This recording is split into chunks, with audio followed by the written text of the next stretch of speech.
Thomas says it should be Flanagan. 0-2 the count. Garner shifted back and deep behind the bag at second base. The shortstop Foley was about straight away and deep at short. The outfield, they're all swung to the left and deep. There you see Foley and panning over to Garner. Stargell backing off the line at first. But the Angels better start to play again. They've been playing poorly. Well, they relaxed after they won it, but they're still relaxed. 1 ball and 2 strikes to count. They got to get it going again. Earl Campbell is relaxed. He's rushed for 3 touchdowns so far today. Houston leading Cleveland the 3rd period 31-10.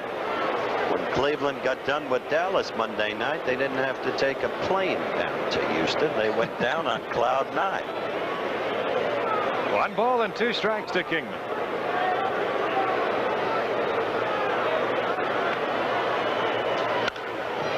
High, and I'll tell you, I believe that you can forget this one. Yes, it is indeed. gone.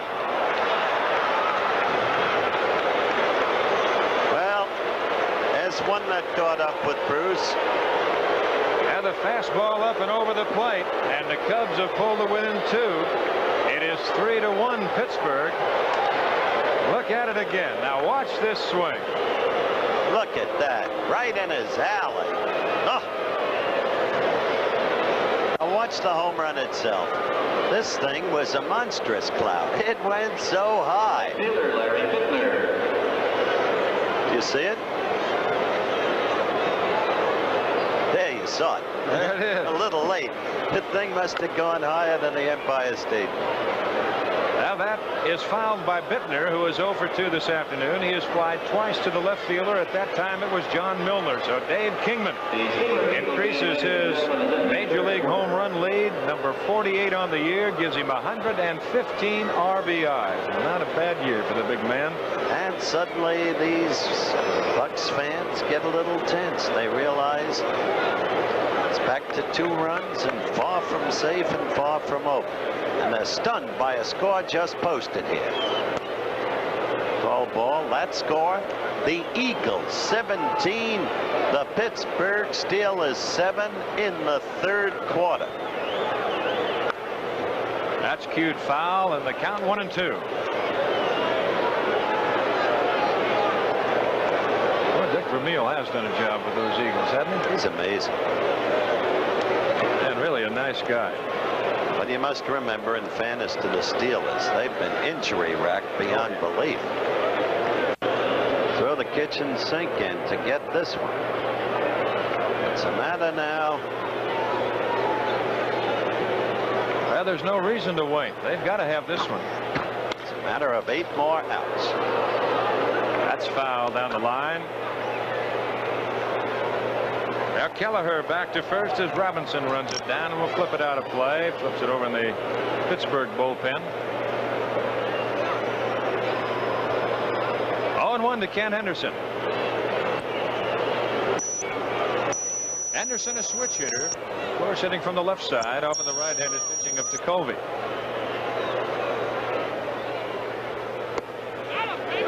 Misses outside. 1-1 the count.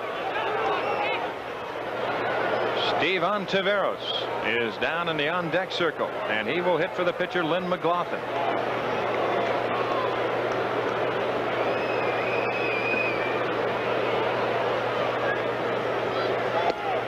Misses away in the count. 2-1.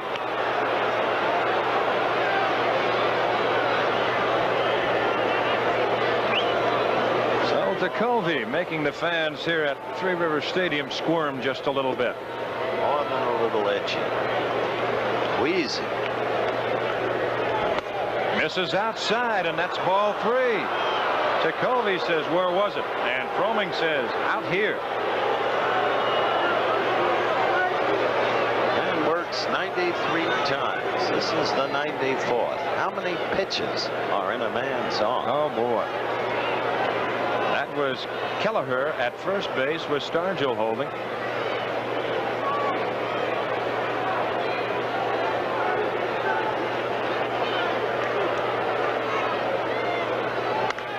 Line foul left side, and the count now goes full at 3-2. Well past Enrique Romo. Well, nobody says it's easy, Howard, to win. And you'll ask a lot of the players this year, maybe outside of Baltimore, they might say themselves that it wasn't all that easy. It's certainly the easiest of any of the winners that we'll see this year. 3-2 pitch is hit to the hole, and Foley can't get it. Base hit left center field. Kelleher on his way to third. Robinson goes to second base to cut off the tying run, and the Cubs once again put runners at first and third with one out, and we go to Steve Ontiveros. So the pressure grows.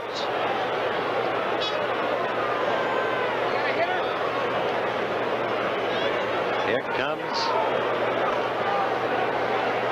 And Harvey Haddix, the kitten. He's going to go out to the mound, and he's going to talk to Tekulve. The cat and the kitten. Yeah. The kitten who pitched probably the greatest game ever pitched. Only to lose. Wasn't that Kurt Siebert's in to run for Henderson at first base, so Joey Amalfitano goes with some speed on the bases over at first. And you're talking about only to lose at County Stadium in Milwaukee. Yep. And the no-hitter. You know, that's amazing what he did, and to pitch and lose is even more amazing.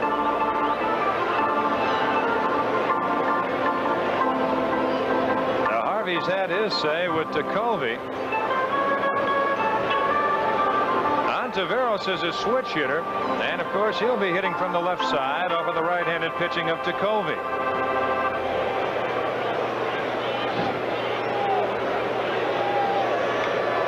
Dick Tidrow is throwing in the Chicago bullpen.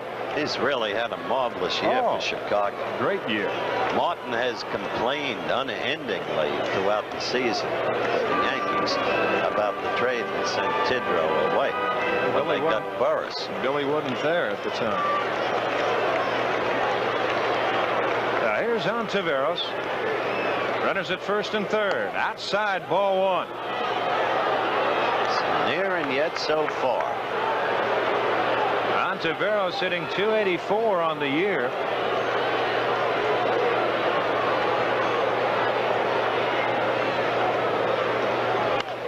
Hit well left field. Robinson has to give ground. That will score the run. As Kelleher comes on to score, it is now 3-2 Pittsburgh, and 2 outs for the Cubs here in the 7th inning. And we welcome you viewers that have been watching Montreal and Philadelphia right here at Three Rivers Stadium. It's the Pirates 3. The Cubs now have pulled to within 1. They've scored a run in the 6th on Kingman's home run, a run in the 7th. Pittsburgh got a run in the 1st inning. They came back and picked up 1 more in the 4th. They got 1 in the 5th on Stargell's home run. Then Kingman homered for the Chicago Cubs in the 6th inning. They've picked up a run here in the 7th, 2 outs. And they have a runner at first. And we go to the top of the order. This is Ivan De Jesus. Tekulve has started the 7th inning for the Bucks as Keeson went the first 6. There's the strike. And right here, Tekulve has pitched 20 pitches in the 7th inning already, and he's not out of it yet. Action in the Pittsburgh bullpen. Romo a right-hander, Grant Jackson a left-hander. Pops him up, shallow right center. Parker coming on, taking charge, and makes the catch.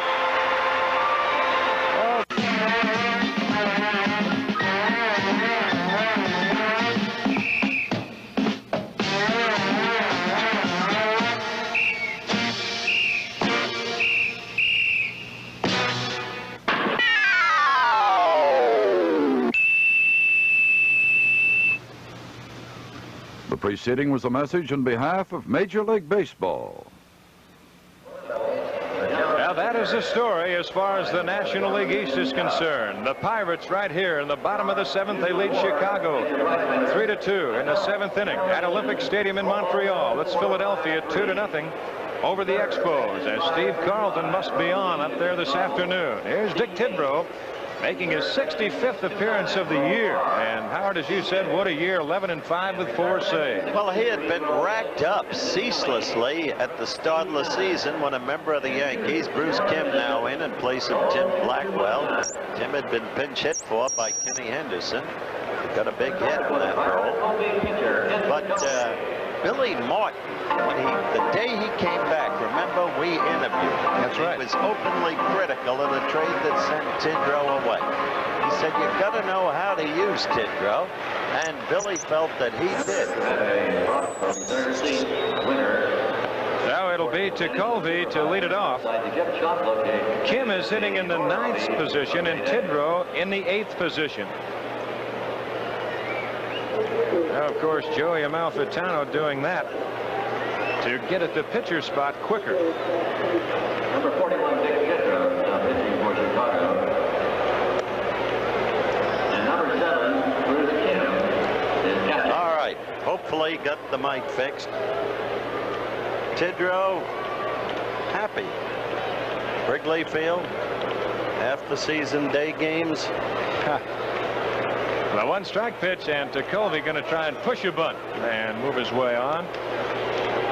Well, now with that 1-run lead and everything boiling down to, you can think of 1 run scored in this ball game, and it's a very big run. And that was the drag bunt by Milner to lead off the 4th inning. Ooh, look at that curveball. And Colby caught looking. Philadelphia up in the top of the 8th. Don Drysdale just getting to the very nub of the matter. The whole game at this point turning on a bunt for a base hit by Milner, called a base hit.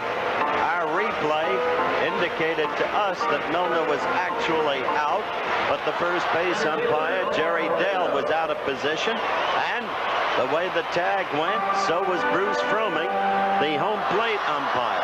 And we commented at the time, we felt that in such a game, so critical a situation, they should have deferred to the second base umpire who had better vision.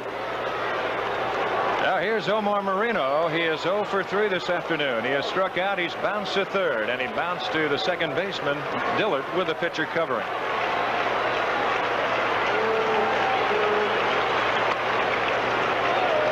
Balls and no strike. And we've said before at the very top of the telecast, there's a man you've got to keep off of the base.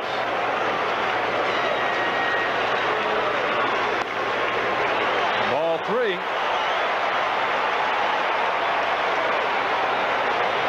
Now the new battery of Tidrow and Kim.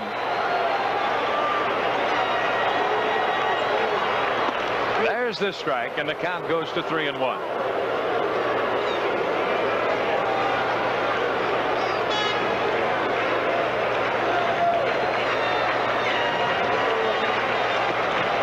A little low, and Moreno draws the walk, and now we'll keep an eye on him.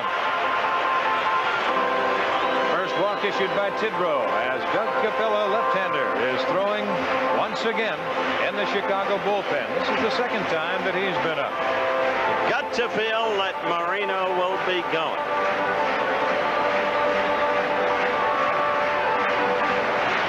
77 stolen bases on the year. Here's Tim. How many times was he caught? 21? Only 21. It's not a bad percentage. Foley 1 for 2. He's walked and scored. He's singled and he's flied to left. Tidrow, pretty good man to steal on, Howard. He's got that high leg kick and, of course, the speed of Moreno. That's all you need.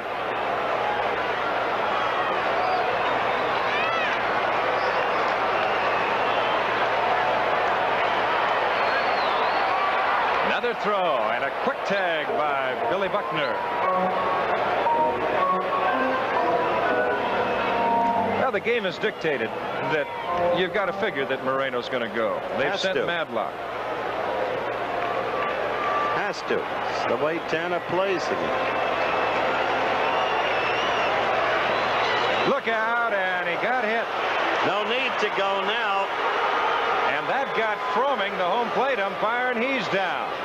As the Pittsburgh trainer comes out, the Chicago trainer and Froemming down behind home plate.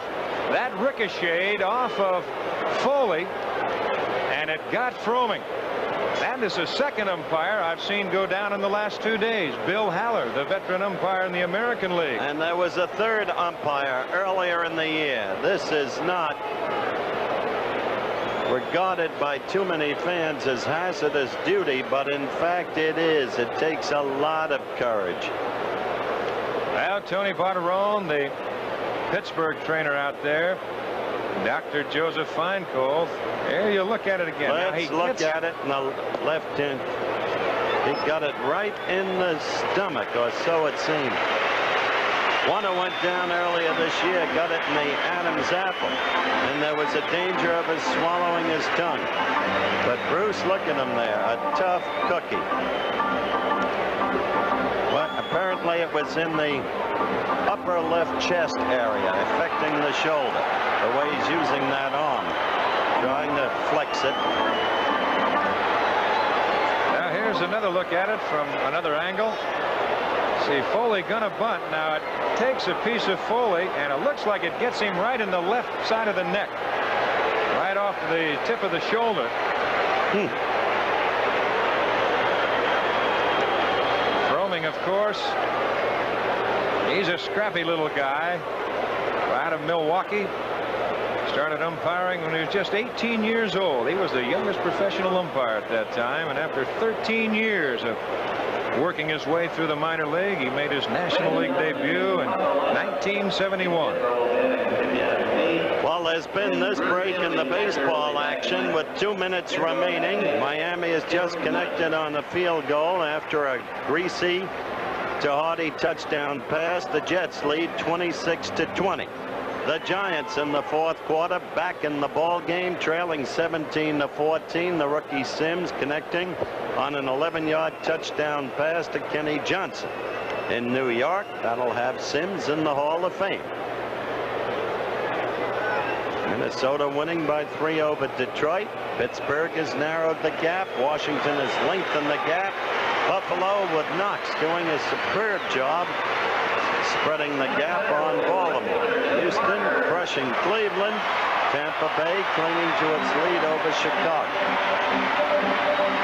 Well, here's the big guy, which we've said before. They call him the Cobra. 3 for 3 this afternoon. 3 base hits. Moreno at second base with Foley at first. There's 1 out. And the Chicago infield, they will set for 2. Now they still put a shift on. As far as the shortstop is concerned, there's the banners here at Three River Stadium. De Jesus over towards the bag at second base. Now try to keep an eye on Moreno and keep him close, but Parker certainly not adverse to hitting through that left side. That's where he singled his last time at bat. This will go to Buckner, and he'll go to the bag and do it himself. And that was a very big out. So now it is the great man, Wooly Scotch, with a home run already. Coming back from yesterday's game-losing era, untroubled by it. The leader of this ball club. I don't think they're even going to pitch to him. He got third base open, and they will. Cam Newton holding the hand out. Which means Bill Robinson. And he's no easy mark. Now this will be the second walk in the inning by Tidrow. It will load the bases.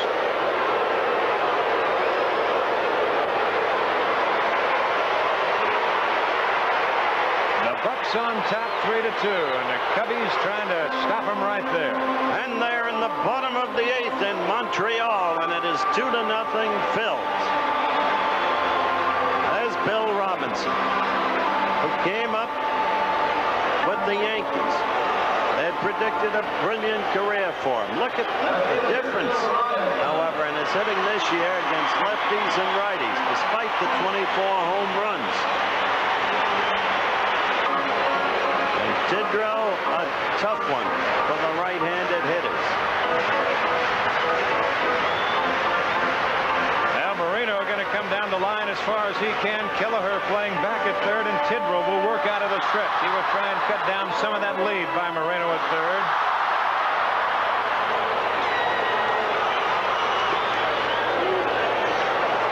They appeal. They say no. ball and no strikes to Bill Robinson. He has taken over for John Milner. He went in the 6th inning for defensive purposes by manager Chuck Tanner, and now he finds himself at bat with the bases loaded, 2 outs in the 7th. Inside, ball 2. Bill Robinson with 24 home runs found himself as a major leaguer here in Pittsburgh. Used very well by Tanner. Another evidence of the use of the total roster. Foul at the plate. 2-1 the count. I think if you talk to all of the managers that have won so far this year, Howard, they will all make that one statement. The total use of the roster. Johnny McNamara at Cincinnati, Jim Fregosi of the California Angels, and even Earl Weaver over at Baltimore. Weaver may be the master of them all. There's a base hit right field. Here comes Moreno. Foley going on. He will score. To throw to second base. 2 more runs, and the Bucks have opened it up 5-2.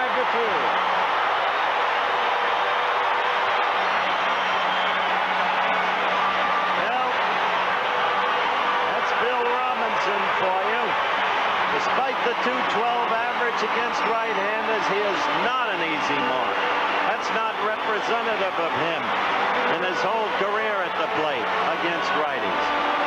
He got good wood on that pitch just past the outstretched glove of the second baseman. Dillard tried. Dillard. He's a good fielder. Could not make the play. And here's Bill Madlock. And he had Kelleher back at third. If he gets that bunt down, it was a good idea. Stargell is going to score. Stargell's at third with Robinson at first, runners at the corners.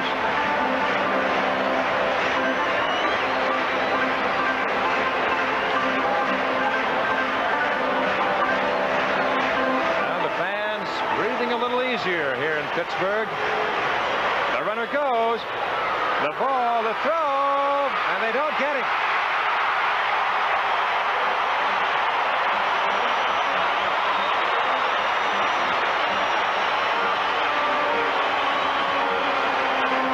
At it again. Robinson with the big jump. And in under the tag, the throw high. In the meantime, Willie holding at third. Number 13 on the year for Robinson. A high chopper, a tough play. There's De Jesus on the big play to throw him out. Now Madlock is gone as the Pirates score 2 more runs, and through 7 they lead 5-2, and we'll be back with more baseball after this word from our local station. Well, that Robinson single took the burden off the first base umpire and the home plate umpire on that bunt single by John Milner. Now, this is Scott Thompson to go to the Chicago 8th, and that's line to Robinson in left field. Out number 1. 5 more to go. And they're beginning to feel it here. There is noise now growing with every pitch. And they're in the 9th inning in Montreal. The Phils 2 with Carlton. Montreal nothing. Rogers started there. Say this for that Montreal team. Win or lose, they, like Houston, the great surprise team of the Eastern Division, brilliantly managed by Dick Williams, with the youngsters holding together all year. Here's Billy Buckner. He takes a strike. He's 1 for 3 this afternoon.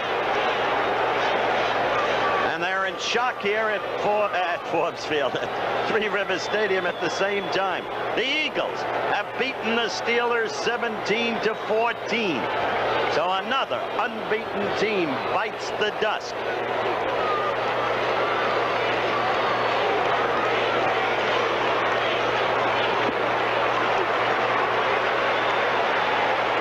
The count 0-2 to Billy Buckner. The one thing about the Pirates, if they should win, they have played Cincinnati 3 times in championship series, and I should say that they have ended up second best all 3 times. In all 3 series. In all 3 series, yes.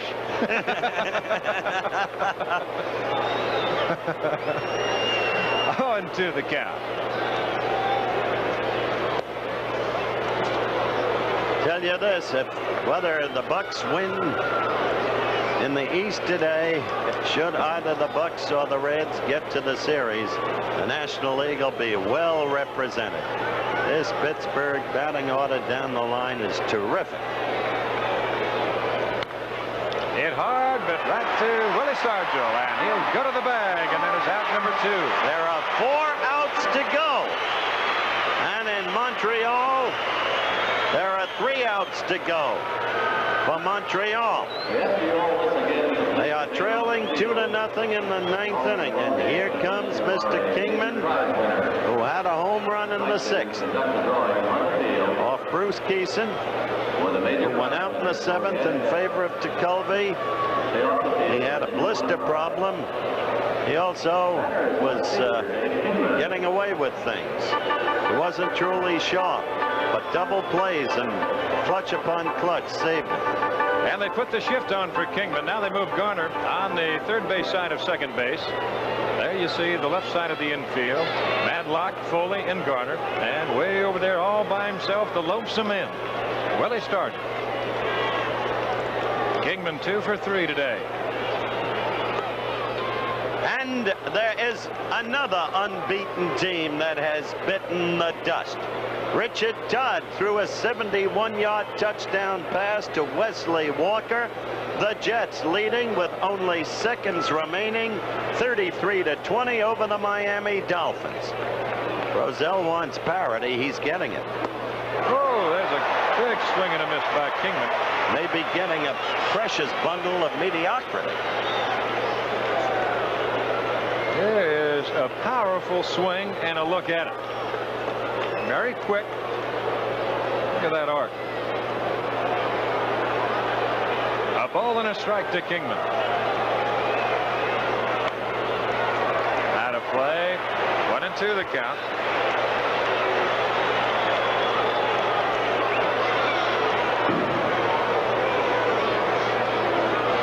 There's Teep's troop. Talking about Tekulve.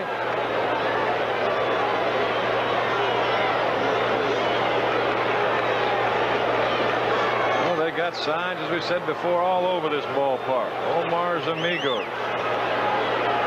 They're now in the bottom of the 9th, and Montreal will be going up there in a minute. 2-0 Philadelphia. That's outside, just missing with a fastball, and the count 2-2. Al Michaels and Bob Uecker reporting from Montreal.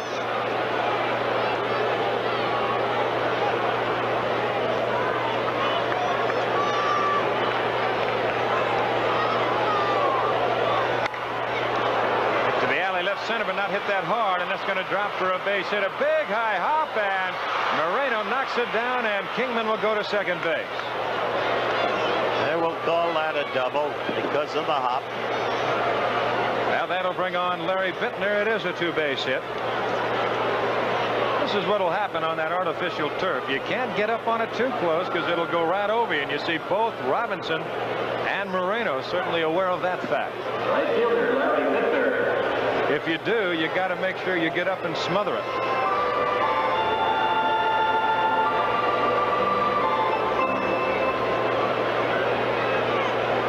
Larry Bittner 0 for 3 today, is flying to left twice. He does not hit the ball to the right side, and he's popped to Foley at short. Romo and Jackson, a right-hander and a left-hander, throwing behind Tekulve.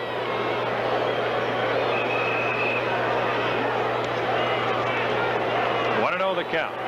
Andre Dawson has just walked in Montreal to open the bottom of the 9th. Nobody out. Dawson on. Well, those Expos, they don't give up, Howard. They sure don't, and they get their leadership from the great veteran Tony Perez. Up the middle. That's going to be a base hit. Here comes Kingman. He's got to hurry as Moreno comes to the plate, and it's not in time. Kingman will score. And it's all of a sudden 5-3 Pittsburgh, and once again they will bring the tying run to home plate. And now that base hit by Robinson looms even bigger.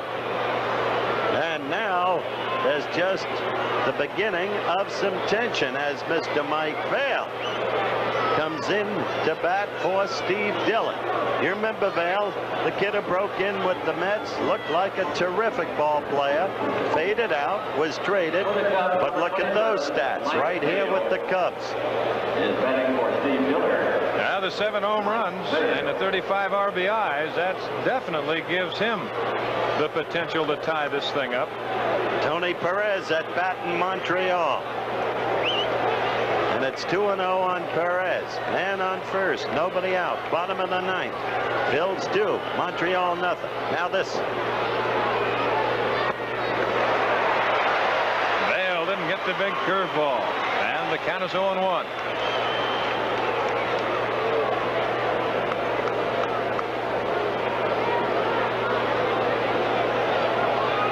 Colby trying to pitch out of it here in the 8th inning.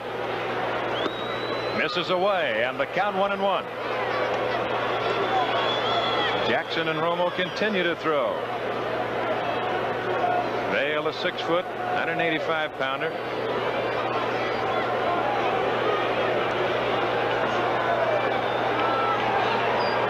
Outside, and the count 2-1. Started his career in the St. Louis Cardinal organization, then was traded to the Mets.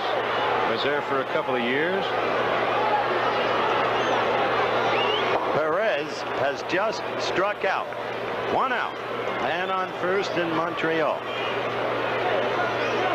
Look out. Fastball inside, and the count 3-1. Willie Stargell will go to the mound, and he will take a little time. Just trying to settle down his lanky right-hander. Jacoby, odd out. Madlock, of course, the third baseman guarding the line. It really is. That leaves that hole open between third and short. And, of course, this is what you have to do. Protect against the extra base hit. They're exactly right. They'll give him the single through the hole, but they don't want to give him that extra base hit down the line. Both clubs with 10 hits. The Pirates 5 and the Chicago Cubs 3. Big gap out in left center, and now Moreno moving a little bit more towards left. Hit to the right side. Here's Garner. He will go to Stargell, and that is out number 3. And the Cubs pick up a run. They lead it now Pittsburgh 5-3. Right now, let's go to Al Michaels at Olympic Stadium in Montreal. And we welcome the viewers of the Cubs-Pirates game here. We have 2 out of the 9th inning. Steve Carlton has struck out Perez and Camargo after issuing a leadoff walk to Dawson. Carlton has struck out 12. The Expos are down to their final out. The batter is Ellis Valentine. It's 2-0 Philadelphia. Valentine pops it up, and this should do it. Larry Bowa is there. And now, all of a sudden, it's up to Pittsburgh. Montreal has lost 2-0. The Pirates are out in front in Pittsburgh. Pittsburgh can wrap it up with a victory. So the Expos lose as Steve Carlton pitches a 3-hitter and strikes out 12. Now back to Pittsburgh and Don Drysdale. Thank you very much, Al. Well, there's the big game as far as the Bucks are concerned, Howard. They've got to try and hold on. They've got 3 more outs to go. This place is going to go crazy. They're going to post that final score on the scoreboard any second now. Meanwhile, the Bucks with a 2-run lead coming to bat in the bottom of the 8th. Dick Tidrow on the mound for the Cubs. And yes, sir, Bill Robinson's hit the big hit of the ball game. The grounded ball past the outstretched reach of Steve Dillon. Didn't want to criticize him. Looked like he got maybe a bit of a late jump on the ball. And looked like, there it goes. There it goes. There's the scoreboard. And they are standing. And they are waving the yellow handkerchiefs in the manner of the terrible towels of the Pittsburgh Steelers. And you'd love to see that Pirate dugout right now. That is the Buccaneers of Pittsburgh as they realize that they have 3 outs to go. Look at They're this. sitting, and look at Tim Foley. You think he's not wringing his hand? Yesterday's starting pitcher, Bert Blyleven, and he There's escaped. Bill Robinson who got the big hit. And the memories of so many great baseball years here in Pittsburgh. This is up. And the first pitch inside. I never saw a greater World Series than 1960. when the Bucks, to the tune of Camptown races, did go all the way. Bruce Fromming now. What's going on down there, Donald? And it appears they're trying to get somebody off the field. That's exactly what has happened. They're moving somebody off the field. Forget it. We have Steve Davis, the new second baseman for Chicago. We will not show that kind of thing anymore as a matter of policy. Not give publicity to a handful of kooks. There's Davis, the second baseman. So the infield of Kelleher and DeJesus on the left side. Davis and Buckner on the right side. The outfield the same of Kingman, Thompson, and Bittner from left to right. The battery of Kim and Tidrow. 5-3 Pittsburgh.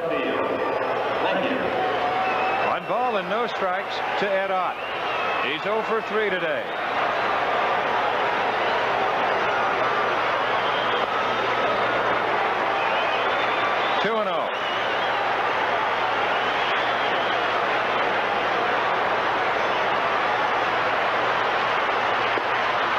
The strike and the count goes to 2-1. A depressed Montreal team now in its dressing room, probably looking at this game right now. Line down the left field line, slicing into the corner, a fair ball. That'll go for extra bases as Kingman barehands it and runs it down. Ott stops at second base with a stand-up double.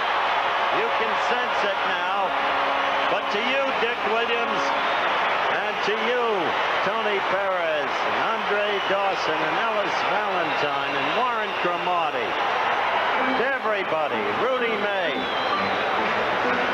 Steve Rogers, our congratulations to you, because you're not losers.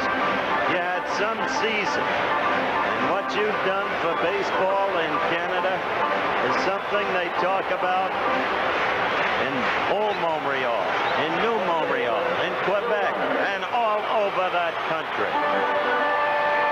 Now the leadoff double by Ott, and Phil Garner comes on. He is 1 for 3 this afternoon. He'll be trying to move it to the right side as Tidrow misses with that breaking pitch inside. Nobody out. He'll be trying to get his man over.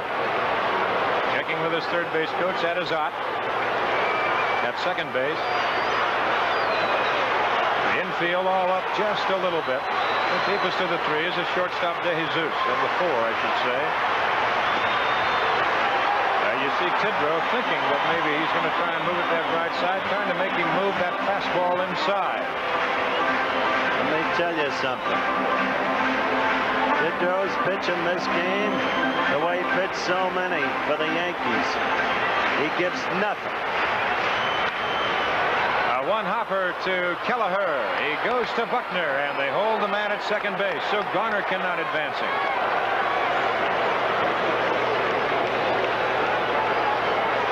That will bring on the pitcher, Kent Tekulve. Tekulve struck out his first time at bat.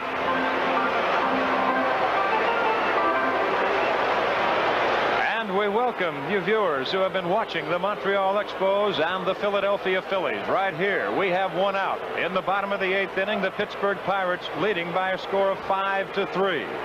Ott a leadoff double at second base. He could not advance as Garner bounced out to third.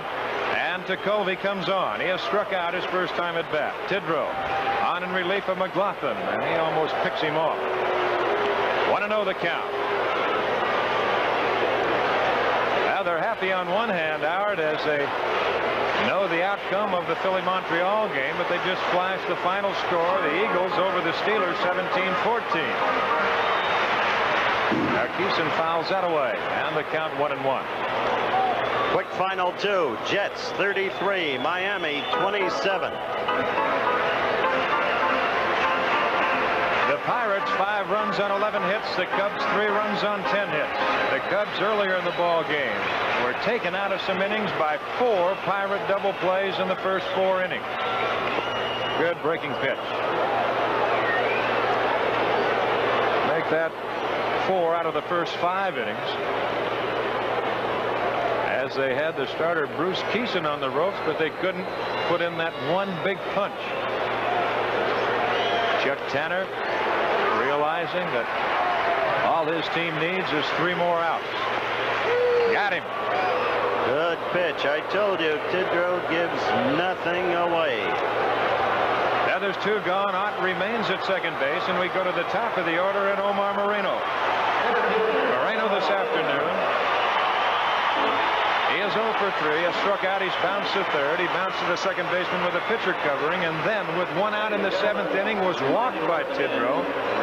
Foley trying to bunt was hit by a pitch. Parker grounded out. Stargell was walked intentionally, and with the bases loaded, the big key base hit by Robinson, just eluding the dive of the second baseman Dillard. As Joey Amalfitano will go to the mound, and he will talk. Having a chance to talk a little bit to Tidrow. You've got first base open. You've got the right-handed hitting Foley on deck. Left-hander Doug Capilla throwing down in the Chicago dugout. Chicago bullpen, I should say, as Amalfitano goes back to the Chicago dugout.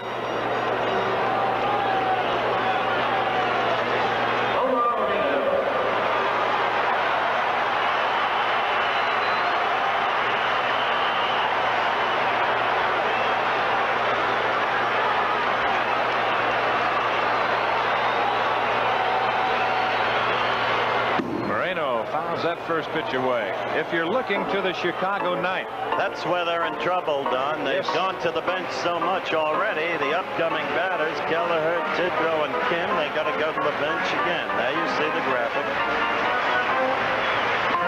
And they're down by 2, 5-3 Pittsburgh.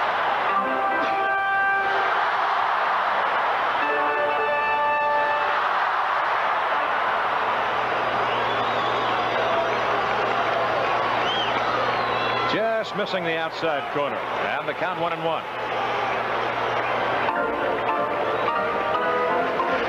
I think you've hit it right on the head, Howard. The Reds, and it appears that right now, unless something happens to Chicago, it could be the Reds and the Pirates, but boy, the 2 clubs that finished second, Houston and Montreal, what a battle they gave. There's a ground ball up the middle. Good play by De Jesus to get him. Now the Bucks are gone in the 8th inning. After 8 complete, it is 5-3 Pittsburgh, and we'll be back after this message and the word from our local station. There are 42,176 fans down, and look at them standing, chanting, waving their yellow bandanas. Let's go, Pittsburgh. Beat 'em, Bucks, says the scoreboard. Hold 'em, Bucks, says the scoreboard. They're only 3 outs away from winning in the National League East. Now it'll be Mick Kelleher to lead it off as the fans here try and get something going. They want to see the Bucks with 3 fast outs and the Cubs trying to prolong that. Kelleher, you see what he's done this afternoon. Has walked twice, sandwiched in between, hit into a double play. Jerry Martin on deck. Kent Tekulve trying to close the door and wrap up the divisional title for the Pirates. There's the strike. For those of you who may have joined us late, Montreal has lost to Philadelphia 2-0. Colton with a 12 strikeout, 3-hit performance, a call ball. We are in the top of the 9th. The Bucks leading 5-3. The key hit, a bases loaded single that broke up a 1-run game by Bill Robinson, whom Tanner had inserted as a defensive measure in place of Milner. High chopper. They've got to hurry, and they throw him out. Out number 1. There are 2 to go. And this Pittsburgh team gets ever so close. They started terribly. Seemingly they always do every year. Do you remember the way it was? They're at the very bottom, even below the Mets. But then this team came together, put it all at one point in the acquisition of Tim Foley and the trade to the Mets of Frank Tavares, who in fairness to Frank had himself a fine season with the Mets. That's possible. This is Jerry Martin.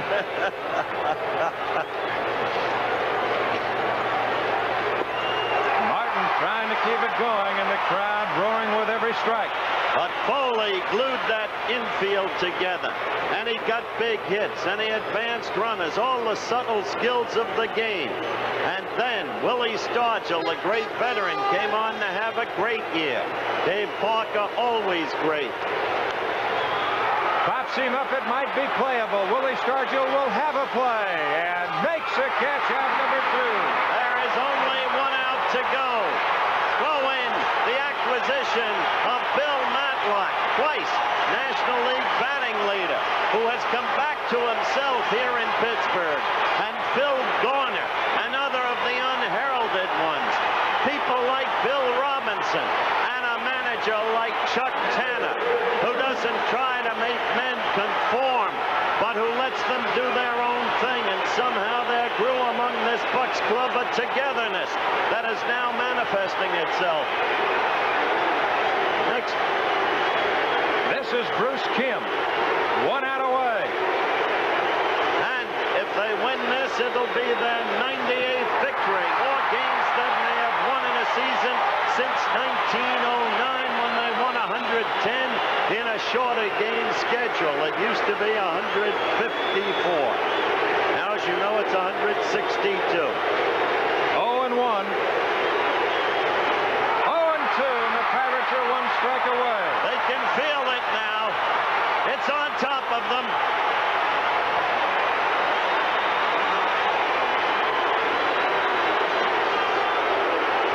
Colby trying to close it out right here as security moves onto the field. As Colby delivers outside as he overthrows the curveball, and the count goes to 1-2. Willie Stargell, he's been through it. He knows what it's about.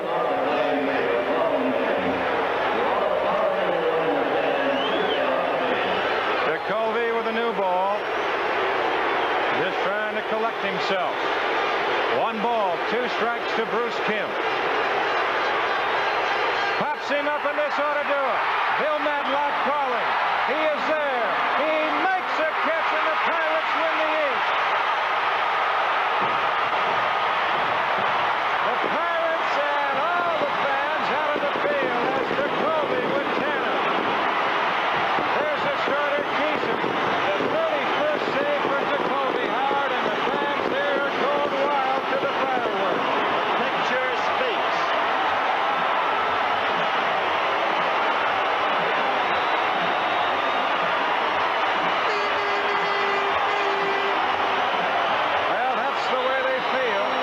Pittsburgh Pirates, the Eastern Division champions of 1979, as they go on to hope, and they will take over with Cincinnati, and that will be from Riverfront Stadium this coming week.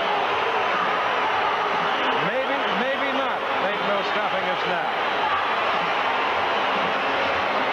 So our congratulations to Chuck Tanner. They have fought pennant. They have won the Eastern Division title. There is yet a National League pennant to be achieved. Cincinnati Reds will have much to say about that. But for today and this moment, a rich reward for the fans of Pittsburgh. And our congratulations to a gallant baseball team. We'll be right back. 42,176 people refused to leave Three Rivers Stadium. Their team has won the National League East title. Let's go. And there it is on the scoreboard. And let's go now to the Pirates dressing room with Steve Zabriskie and manager Chuck Tanner. Steve. Thank you, Howard. Chuck Tanner's already got some champagne on him here. Chuck, the beginning of the year, people said it might take only 90 games to win the National League East. That certainly was not the case. No, it wasn't. I thought the league was so well balanced, that's what it would be, but it took 98. Last year, we went down to next to the last day of the season, and I'll say this is the happiest moment of my career in baseball. And I'd like to say this to you. We dedicate this pennant to my mother and my dad. Your mother's got to be one of the biggest Pirate fans. It's certainly your biggest fan. Yeah, she's the biggest one of all. And she told me today that we were going to win it. She knew what she is talking about. She really predicts a lot of good things. You have finished second a number of times, Chuck. I know that this is extra gratifying for you to now be in a pennant. I love it. I love it. It's great. this is just 1/3 of it. We have 2 more things we have to do. Best team I've ever managed. Best 25-man unit. Great attitude. Everybody contributed. It was 25 men that did the job for us. You think the momentum you've gained now from a hard-fought pennant race and having it go down to the wire is going to help you and carry over into the playoffs? Well, it's hard to say. I think that in a 5-game series, anything can happen. And I know one thing, we'll be ready just like we have been all year. All right, Chuck, thank you very much. Congratulations from Don Drysdale and Howard Cosell as well. Okay, we'll be back in just a minute to talk to some of the Pirate players as we return to the Pirate Clubhouse in just a minute. Race, Bill Robinson, a fellow who's kind of had a tough year this year, had a big 2-run RBI single in the 7th inning. Bill, I know it's especially gratifying for you. It is, Steve, and I just thank and praise the good Lord because he gave me the strength to guide that ball through and to swing the bat, and I just thank him every day for not only today but for everything he's done for me. You contributed in a lot different way this year. Coming off the bench, you were in as a defensive replacement here in this ball game as well. How do you feel about the role you played in the Pirates winning this year? Well, anytime you can play and any way you can win, I think this is probably a little more gratifying to me. This is my 2nd playoff. We're going to go to the World Series this year, but this is my second playoff, and the first time in '75 is when I first came to the Pirates, and I didn't get a chance to play much during the season or to help the club or to be instrumental in helping the club reach a divisional championship. So this is a little more gratifying than the first one.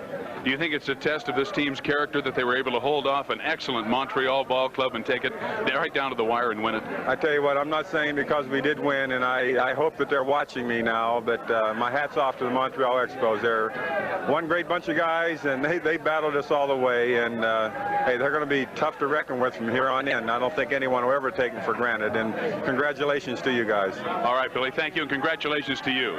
Bill Robinson, the Pirate left fielder, with the big 2-run RBI single in the 7th inning. We'll be back with more from the Pirate locker room after a word from our local stations. Not to give up or give in to anything or anybody. These guys have got it up all year. We don't have a lot of 300 hitters, a lot of guys driven in 100 runs or 20-game winners. But collectively, we got some junkyard dogs here that just scratch and claw and bite. And there's just no giving up. And that's the one thing that I'm extremely proud of. We could have tucked our tails between our legs many times or threw up the white flag for surrender. But we just don't know what giving up or giving in is all about. So everything that we've done has just been a total team effort, and damn it, I'm just thrilled to be a Pirate in 1979. 71 was a tremendous year, but in terms of a total effort all year, I don't think nothing can compare with these guys this year. We have just some of the guttiest guys that I've ever been associated with, and I tell you, I'm just so proud for all of us that we've been able to put it together and come through as we did. Well, Willie, I know that they're proud of you, and Pittsburgh is proud of you in particular, and of course the team in general. Congratulations on another victory, and good luck in the playoffs. Thank you. All right, Willie Stargell with 2 RBIs, including a big home run today. We'll be back at Three Rivers Stadium. Don and Howard will be wrapping it up here from Three Rivers in just a moment. We're back. You know the result. The Pittsburgh Pirates are the Eastern Division title holders. There is yet the big job against Cincinnati, but Don, by way of wrap-up, I'd just like to say this. The folks have heard from Chuck Tanner, from Bill Robinson. There's Harvey Haddocks. There's the locker room scene now. And they heard from the great statesman, Willie Stargell. From those three, you got a sense of what these men are all about, and a very good sense. And Willie Stargell used the term junkyard dogs. Now, this is Pittsburgh. It's not the south side of Chicago, and it's not the world of Leroy Brown. It's the Steel City, where they've got the steel curtain. And right there, that's the Bucks curtain. Chuck's Bucks all the way. Put it however you want. There are a together team, and Stargell put it very well, and the manager has used them all so well. So we congratulate them.